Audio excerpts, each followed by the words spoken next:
Hi hello ನಮಸ್ಕಾರ ಎಲ್ಲರಿಗೂ welcome back to my channel. ಎಲ್ಲರೂ ಹೆಂಗದ್ರಿ? ಆರಾಮದ್ರಿ? ನಾನು ಆರಾಮಿದ್ದೀನಿ ನೋಡ್ರಿ. ನೀವೆಲ್ಲರೂ ಕೂಡ ಆರಾಮಿದ್ದೀರ ಅಂತ ಅನ್ಕೊತೀನಿ. ಬರ್ರಿ ಇವತ್ತಿನ ಸಂಕಷ್ಟಿ ಚತುರ್ಥಿ ಬ್ಲಾಗ್ನ ನಿಮ್ಮ ಜೊತೆ ಶೇರ್ ಮಾಡ್ಕೋತಾ ಇದ್ದೀನಿ. ಹಾಗೆ ಯಾರೆಲ್ಲ ನನ್ನ ಚಾನಲ್ ನೋಡ್ತಾ ಇದ್ದರೆ ಸಬ್ಸ್ಕ್ರೈಬ್ ಮಾಡ್ಕೊಂಡು ನೋಡಿ. ವಿಡಿಯೋ ಇಷ್ಟ ಆದರೆ ಒಂದು ಲೈಕ್ ಕೊಡಿ. ಹಾಗೆ ಫ್ರೆಂಡ್ಸ್ ಆ್ಯಂಡ್ ಫ್ಯಾಮಿಲಿಗೆ ಶೇರ್ ಮಾಡಿರಿ. ಹಾಗೆ ನಿಮ್ಮ ಅನಿಸಿಕೆಗಳನ್ನು ಕಮೆಂಟ್ ಮೂಲಕ ತಿಳಿಸ್ರಿ. ನಾನಿಲ್ಲಿ ಶುಕ್ರವಾರ ಜೂನ್ 3, 2026 ಸಂಕಷ್ಟಿ ಚತುರ್ಥಿನ ಆಚರಣೆ ಮಾಡಕತ್ತೀನಿ ನೋಡ್ರಿ. ನಾನು ಯಾವ ರೀತಿ ಸಂಕಷ್ಟಿ ಚತುರ್ಥಿನ ಆಚರಣೆ ಮಾಡ್ತೀನಿ ಅನ್ನೋದನ್ನು ಇವತ್ತು ನಿಮ್ಮ ಜೊತೆ ಶೇರ್ ಮಾಡ್ತಾ ಇದ್ದೀನಿ. ಬರ್ರಿ, ನಾನು ಬೆಳಿಗ್ಗೆನೇ ಜಲ್ದಿ ಎದ್ದು ಮನೆ ಸ್ವಚ್ಛ ಮಾಡಿಕೊಂಡು ಸ್ನಾನ ಮಾಡಿಕೊಂಡು ಇಲ್ಲಿ ರಾತ್ರಿಯೇ ನಾನು ಕಡಲೆಕಾಳನ್ನು ನೆನೆ ಹಾಕಿದ್ದೆ. ಅದರಲ್ಲಿ ಸ್ವಲ್ಪ ಹುಳ ಆಗಿದ್ವು, ಅದರಲ್ಲಿ ಚೆನ್ನಾಗಿರೋವು ನೋಡಿ ಗಣೇಶನಿಗೆ ಕಡಲೆಕಾಳಿನ ಹಾರ ಮಾಡ್ಕೋತಾ ಇದ್ದೀನಿ.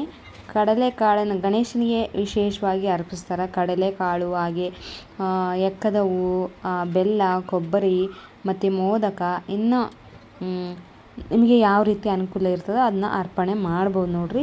ಹಾಗೆ 21 ಗರಿಕೆ ದಿನಪೂರ್ತಿ ಉಪವಾಸ ಇದ್ದು ರಾತ್ರಿ ಚಂದ್ರೋದಯ ನಂತರ ನೀವು ಉಪವಾಸನ ಬಿಡ್ಬೋದು ನೋಡಿರಿ. ನನ್ನದು ಇದು ಸಂಕಷ್ಟಿ ಚತುರ್ಥಿ 3ನೇದು ಸಂಕಷ್ಟಿ ಆಗಿರ್ತದೆ. ನೀವು ಯಾರೆಲ್ಲ ಸಂಕಷ್ಟಿನ ಆಚರಣೆ ಮಾಡ್ತೀರಿ, ಹಾಗೆ ಯಾವ ರೀತಿಯಾಗಿ ಆಚರಣೆ ಮಾಡ್ತೀರಿ ಅನ್ನೋದನ್ನು ಕಮೆಂಟ್ ಮೂಲಕ ತಿಳಿಸ್ರಿ. ಯಾಕಂದರೆ ನನಗೂ ಗೊತ್ತಿದ್ದಂಗೆ ನಾನು ಮಾಡ್ತೀನಿ. ನೀವು ಯಾವ ರೀತಿ ಸಂಕಷ್ಟಿನ ಆಚರಣೆ ಮಾಡ್ತೀರಿ ಅಂತ ತಿಳ್ಕೊಬೇಕು ಅನ್ನೋದು ನನ್ನೊಂದು ಆಸೆ. ನಾನು ಎಲ್ಲ ಪೂಜಕ್ಕೆಲ್ಲ ರೆಡಿ ಮಾಡಿಕೊಂಡೆ, ಎಲ್ಲ ಸ್ವಚ್ಛ ಮಾಡಿಕೊಂಡೆ. ತಂಬಿಗೆ ಎಲ್ಲ ಗಣೇಶನೆಲ್ಲ ತೊಳ್ಕೊಂಡು ಆಲ್ರೆಡಿ ಪೂಜೆ ರೆಡಿ ಮಾಡಿಟ್ಕೊಂಡಿದ್ದೆ. ಅದೇನು ವಿಡಿಯೋ ಮಾಡಿಲ್ಲ, ಯಾಕಂದರೆ ಲೆಂತಿ ಆಗಿಬಿಡ್ತದೆ ವಿಡಿಯೋ ಅಂಥೇಳಿ. ಇಲ್ಲಿ ಎಲೆ ಮತ್ತು ಹೂವು ಎಲ್ಲ ಹರ್ಕೊಂಬಂದಿದ್ದೆ. ಇಲ್ಲಿ ಗಣೇಶನ ರೆಡಿ ಮಾಡಕತ್ತೀನಿ ನಾನು. ಸಪ್ರೇಟ್ ಇಟ್ಟು ಗಣೇಶನಿಗೆ ಪ್ರಿಯವಾದ ಕೆಂಪು ಹೂವು, ಹಾಗೆ ಅರಿಶಿಣದ ಹೂವು ಕೂಡ ಇಷ್ಟ ಆಗ್ತದೆ. ಅರಿಶಿಣದ ಹೂವು ಏನು ಸಿಗಲಿಲ್ಲ ನನಗೆ, ಕೆಂಪು ಹೂವು ಸಿಕ್ಕು, ಅದು ಸ್ವಲ್ಪ ಸಿಕ್ಕು, ಅದನ್ನು ಅರ್ಪಿಸಿದೆ. ಹಾಗೆ ನಾನು ಎಲ್ಲನೂ ರೆಡಿ ಮಾಡ್ಕೊಂಡಿದ್ದೆ, ಆದರೆ ಏನೋ ಮಿಸ್ ಅಂದ್ಕೊಂಡೆ, ಗರಿಕೆ ಸಿಕ್ಕಿರಲಿಲ್ಲ. ಇವಾಗಂತೂ ಮಳೆನೇ ಇಲ್ಲ, ಹಂಗಾಗಿ ಗರಿಕೆ ಬಂದಿದ್ದಿಲ್ಲ. ಅಪರೂಪಕ್ಕೆ ನಾನು ಅಲ್ಲಿ ಇಲ್ಲಿ ನೋಡಿಕೊಂಡು ಒಂದಿಷ್ಟು 21 ಗರಿಕೆನ ತೊಗೊಂಡು ಬಂದೆ ನೋಡಿರಿ. ಗಣೇಶನಿಗೆ ಹಲವಾರು ಹೆಸರುಗಳಿವೆ. ವಿನಾಯಕ, ವಿಘ್ನೇಶ, ಗಣೇಶ, ಗಣಪ, ಇನ್ನೂ ಹಲವಾರು ಹೆಸರುಗಳಿಂದ ಕರೆಯಲ್ಪಡ್ತಾನೆ. ಹಾಗೆ ಯಾವುದೇ ಪೂಜಾ ಸಮಾರಂಭಗಳಿರಲಿ, ಮೊದಲನೇ ಸ್ಥಾನ ಅಂದರೆ ಮೊದಲನೇ ಪೂಜೆ ನಾವು ಗಣೇಶನಿಗೆ ಅರ್ಪಿಸ್ತೀವಿ. ಯಾಕಂದರೆ ಏನೇ ಅಡ್ಡಿ ಆತಂಕಗಳು ಬರಲಿ, ವಿಘ್ನಗಳು ಬರಲಿ, ಸಂಕಷ್ಟಗಳು ಬರಲಿ, ಗಣೇಶ ಅದನ್ನೆಲ್ಲ ನಿವಾರಿಸಲಿ ಅಂತೇಳಿ ಮೊದಲನೇ ಪೂಜೆ ಗಣೇಶನಿಗೆ ಮಾಡಿಬಿಟ್ಟು ಪ್ರಾರಂಭಿಸ್ತೀವಿ ನೋಡಿರಿ.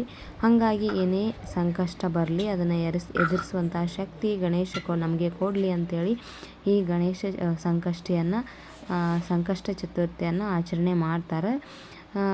ಏನೇ ಇರಲಿ, ವಿದ್ಯಾರ್ಥಿಗಳಿಗೆ ಯಾವುದೇ ಸಾಲ ಬಾಧೆ ಇರಲಿ, ಯಾವುದೇ ಥರ ಸಮಸ್ಯೆಗಳನ್ನು ಗಣೇಶ ವಿಘ್ನೇಶ ನಿವಾರಿಸ್ತಾನೆ ಅನ್ನೋ ಒಂದು ನಂಬಿಕೆಯಿಂದ ಈ ಪೂಜೆಯನ್ನು ಮಾಡಬೇಕು ನೋಡಿರಿ. ಗಣೇಶ ಸಂಕಷ್ಟಿ ಆಚರಣೆ ಮಾಡೋದ್ರಿಂದ ಏನೋ ಒಂಥರ ಮನಸ್ಸಿಗೆ ಸಮಾಧಾನ, ನೆಮ್ಮದಿ ಮಾಡಬೇಕು ಅಂತ ನನಗೂ ಅನ್ಸಕತ್ತೆ. ಫಸ್ಟ್ ಟೈಮ್ ನಾನು ಮಾಡ್ತೀನೋ ಇಲ್ಲ ಅಂದ್ಕೊಂಡಿದ್ದೆ, ಯಾಕಂದರೆ ಉಪವಾಸ ಇರೋದು ಕಷ್ಟ. ಪೂಜೆ ಎಲ್ಲ ಮಾಡ್ತೀನಿ ನಾನು, ಪ್ರತಿ ಸೋಮವಾರ ಎಲ್ಲ ಗುರುವಾರ ಈ ಥರದ ಪೂಜೆ ಮಾಡ್ತೀನಿ, ಅದಕ್ಕೇನಿಲ್ಲ. ಆದರೆ ಉಪವಾಸ ಮಾಡ್ತೀನೋ ಇಲ್ಲ ಅಂದ್ಕೊಂಡಿದ್ದೆ, ಯಾಕಂದರೆ ನನಗೆ ಹೆಲ್ತ್ ಪ್ರಾಬ್ಲಮ್ ಇರೋದ್ರಿಂದ ಉಪವಾಸ ಮಾಡೋದು ಕಷ್ಟ ಆಗುತ್ತೆ ಅಂದ್ಕೊಂಡಿದ್ದೆ.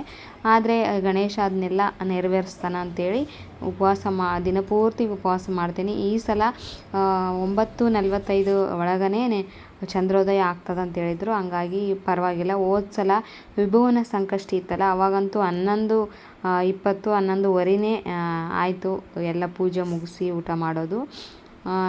ಅಷ್ಟೊತ್ತಾದರೂ ಹಂಗೆ ಇದ್ದೆ. ನಾನಿಲ್ಲಿ ನೀರು ಕುಡಿತೀನಿ, ಸ್ವಲ್ಪ ಹಾಲು ಈ ಥರ ಕುಡಿತೀನಿ. ಯಾಕಂದರೆ ಫುಲ್ ಉಪವಾಸ ಮಾಡೋಕ್ಕಾಗಲ್ಲ ನನಗೆ, ತಲೆ ತಿರುಗಿ ಬರ್ತದೆ.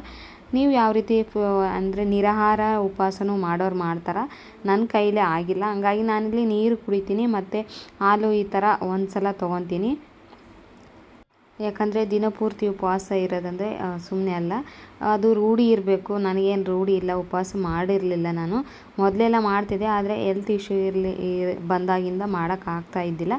ಬಟ್ ಈಗ ಈ ಥರ ಮಾಡ್ತೀನಿ. ಮುಂದೆ ಶಕ್ತಿ ಕೊಡಲಿ, ನಿರಾಹಾರ ಮಾಡೋ ಶಕ್ತಿನ ಗಣೇಶ ನನಗೆ ಕೊಡಲಿ, ಮಾಡ್ತೀನಿ ಅಂತ ನಾನು ಬೇಡ್ಕೊತೀನಿ. ಹಾಗೆ ನಾನು ಎಲ್ಲ ಪೂಜೆನ ಮುಗಿಸಿ ಅಂಗಡಿ ನೋಡ್ಕೊಂಡು ಜಲ್ದಿನೇ ಮುಗಿಸ್ಬೇಕನ್ನೇ, ಯಾಕಂದರೆ ಸ್ಕೂಲ್ ಸ್ಟಾರ್ಟ್ ಆಗಿಬಿಡ್ತದ, ಮತ್ತು ಹುಡ್ರು ಕರ್ದ್ಕೊಂಡು ನಿಂತ್ಬಿಡ್ತಾರೆ, ಪೂಜೆನೂ ಆಗಂಗಿಲ್ಲ ಅಂತೇಳಿ ಸ್ವಲ್ಪ ಬೇಗನೆ ಎದ್ದು ಪೂಜೆನ ಮುಗಿಸ್ಬೇಕು ಅನ್ನೋಷ್ಟೊತ್ತಿಗೆ ಆವಾಗಲೇ ಕರಾಕತ್ತಿದ್ರು ಇಬ್ಬರು. ಆದರೂ ನಾನು ಪೂಜೆ ಮುಗಿಸ್ಬಿಟ್ಟು ಅಂಗಡಿಗೆ ಹೋದ್ರಾಯ್ತು ಅಂತ ಪೂಜೆಗೆ ಎಲ್ಲ ರೆಡಿ ಮಾಡಿಕೊಂಡೆ. ಯಾಕಂದರೆ ನಮ್ಮ ಮನೆಯವರು ಸಹ ಇರಲಿಲ್ಲ, ಅವರು ಬೇರೆ ಕಡೆ ಹೋಗಿದ್ರು.